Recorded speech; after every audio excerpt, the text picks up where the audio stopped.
We'll take you now to a little NFL coaching hot seat segment. We are at the quarter mark of the NFL season. We got 10 guys, not all of whom are going to be fired. You're not going to see 10 guys fired, but we'll work our way down from least likely to most likely to get fired at the end of the year. And at number 10, a name that might surprise you a little bit. It's Mike Tomlin. Now, the Steelers won't fire Mike Tomlin. That goes against everything that they have in their MO as an organization. They tend to hold on to coaches even too long at times. And it's not that Tomlin is a terrible head coach. I just think that he's kind of overrated. And by the way, they haven't been very good this year. And I think that Mike Tomlin has kind of lost control of his team a little bit. His offensive line is out there, criticizing the halfback. I think the Lev Bell situation has very much distracted the Pittsburgh Steelers. Now, I think they'll get it turned around. I wouldn't be surprised if they're a playoff team. They're not going to fire Mike Tomlin, but I think he's overrated. And I do want to know what you guys have to say. Pittsburgh fans, I'm sorry if you guys disagree, but I don't think Mike Tomlin's all that great of a head coach. And by the way, if you're not going to fire Tomlin, maybe you should fire that defensive coordinator because it is not going well for Pittsburgh. They got to make some changes because, frankly, they should be 1-3, not 1-2-1. I think you got to get rid of Mike Tomlin here. All right, next up, number 9, Adam Gase. And I like Adam Gase a lot. He's a very good coach, at least in my eyes, and he's definitely helped himself drop down the list in the right way because 3-1 start, yeah, he lost to the Patriots. That's okay. They started strong, but here's my fear with the Dolphins. What happens if they close the season poorly? What happens if they regress and they finish with 5 wins or 6 wins, even 7 wins, which I think is very much a possibility, if not the likely outcome for this Miami Dolphins team. At that point, you'll have gone from 10 wins to 6 wins to whatever you have this year. That's not the way you want to move with your record as a head coach. So I like Adam Gase. I don't think he should be fired because they had to kind of blow up a lot of this roster this year. But keep an eye on him if the Dolphins struggle down the stretch. Today's show is brought to you by BetDSI. Go to chatsports.com/bet. Use promo code NFL120 for a 120% deposit bonus. What that means is put down $100. They'll give you $120 for free for a grand total of $220 to bet with if you use promo code NFL120 at chatsports.com/bet. All right, some more hot seats. Still in that lukewarm category. You'll see it there on your screen, guys, that are probably not going to get fired. But if things go really, really wrong, maybe they would be. Pete Carroll. And now, I think this is more of a, Pete Carroll says, you know what, I'm done. My hair is gray. I'm out. I'm just going to retire and call it a career. Then he's actually going to be fired. But remember, the Seahawks did totally revamp their coordinators this year. And typically when you see a head coach do that and remove both your coordinators, that means they're at least a little bit worried about their own job security or it came down from the top office that, hey, you got to make some changes here. So I don't think you'll see Pete Carroll on the way out anytime soon. But if things keep falling apart for Seattle, the Legion of Boom is already dead. I think it's at least a possibility that maybe you do see Carroll get fired or at least retire sooner than you might expect. All right, next up here on our NFL coaching hot seat, number 7, the man who I don't know if he even can be fired. Can the Bengals physically fire Marvin Lewis? They should have done it last year, maybe even the year before that. So the Bengals have started hot, and his hot seat has been at least lukewarm for years now. But Mike Brown refuses, and I mean refuses, to fire Marvin Lewis. So I don't think you'll see Lewis get canned anytime soon. The Bengals have been good this year too, and he's definitely slid down the hot seat. He should have been fired last year. Of course, he wasn't. The Bengals, though, are in good shape overall with the way that they've played so far this year. But then again, who here really trusts Marvin Lewis to be your head coach, especially come playoff time? Yeah, didn't think so. So if the Bengals do make the playoffs, maybe Marvin will finally get that win. I don't think it's going to happen. But this Bengals team, we have to have a discussion with them about them actually being legit, though. So will they make the playoffs? Type 1 for yes, type 2 for no. The AFC makes it doable. I still lean more towards no, but they're going to be in the mix, I think, all season long.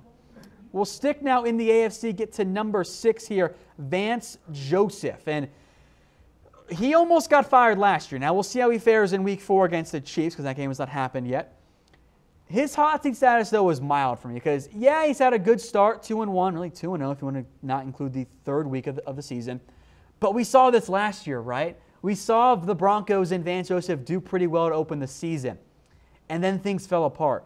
And that's my fear of what happens this year. So Joseph is at 6. Yes, there's been a good start. But if Denver wins 7 games or 6 games or heck, even 8 games and they miss the playoffs, given that Joseph was in a very tenuous spot to start the year and almost got fired last year, I wouldn't be surprised if you see John Elway pull the trigger and say, you know what, we got to find somebody else at head coach.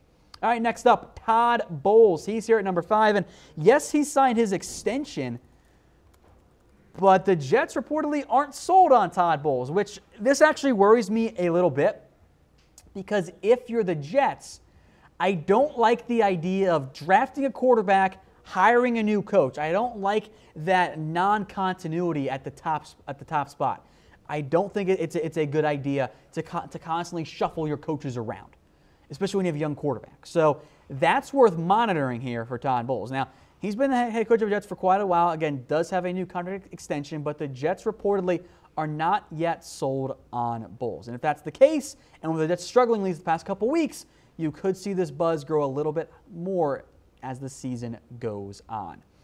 We'll take you now into the top 4, and these are the guys I think are a little bit hotter in terms of their seat status. Bill O'Brien.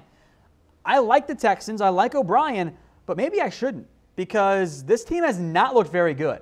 Frankly, they should have tied against the Colts. They really should be winless on the year.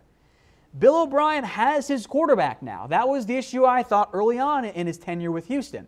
But he has Deshaun Watson right now, and yeah, the offensive line is putrid, but the Texans are not winning enough. And if Houston misses the playoffs this year, I would not be surprised if the Texans say, you know what, Bill?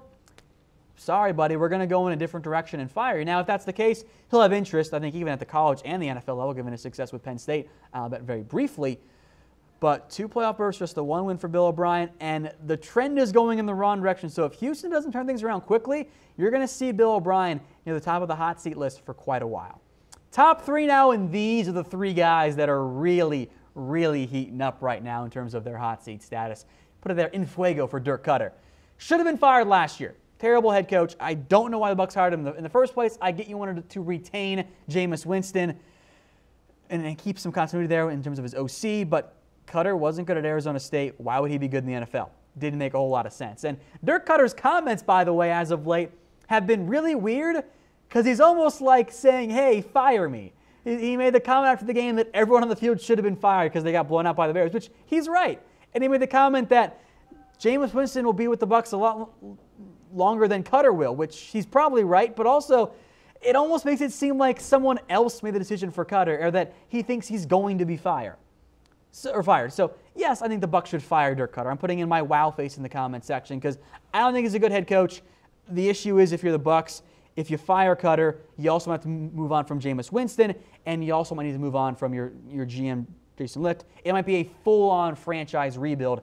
That's not good if you're Tampa Bay. All right, number 2, it's Jason Garrett, the clapper himself. It is playoffs or bust this year for Garrett.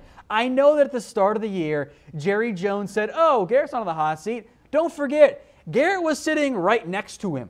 What's he going to say? Yeah, Jason, you're on the hot seat if you don't make the playoffs this year. Of course he's going to give him the old vote of confidence.